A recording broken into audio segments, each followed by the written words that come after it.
যে আপনারা ফেসবুক বা সরকার কালকে ৭১ মধ্যে দেখলাম যে ১৩৯ জনকে হত্যা করেছে বার্মা জান্তা সরকার। মুসলমান রোহিঙ্গা যারা মুসলমান, পরিচয়টা মুসলমান কিছু না, সেই মুসলমানকে কিভাবে হত্যা করতে বিভিন্ন আপনারা সামাজিক যোগাযোগের মধ্যে দেখতেছেন, ফেসবুকের মধ্যে শরীর থেকে রক্ত নয় গোস্ত কিভাবে কাটে, বাজারের গরুর গোস্ত কাটার সময় কষে একটা হিসাব করে কাটে। কিন্তু তাই না, তার ছাই আরো জঘন্য, নির্মম ভাবে মুসলমানের গোস্ত শরীর থেকে কেটে কেটে ফেলাচ্ছে, গলার মধ্যে টেনে টেনে মুসলমানদেরকে হত্যা করতেছে।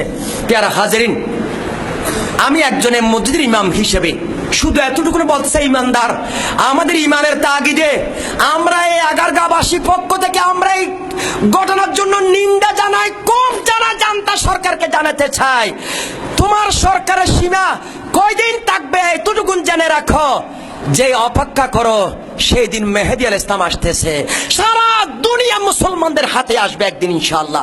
কথা বলেন ঠিক কিনা? সেদিন জান্তা থাকবে না, কিন্তু থাকবে মুসলমান।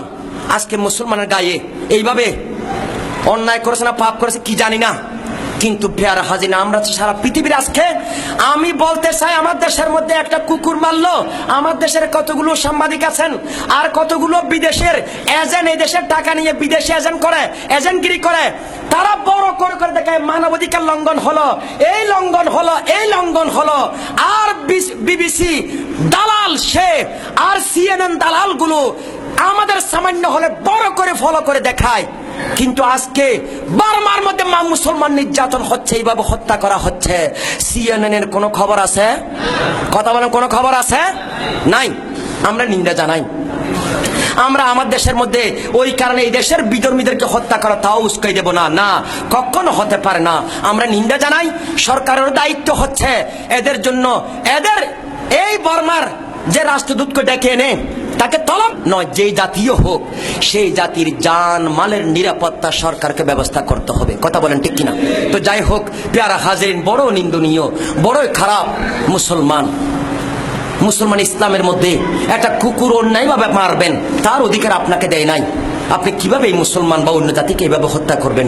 সুতরাং অনশন সুখীর কথা, বহুদিন জেলে ছিল, জান্তারা আটকায় রাখছে, আটকা রাখা অবস্থায় শান্তি পুরস্কার পায়, জেল কারায় শান্তি পুরস্কার পায়।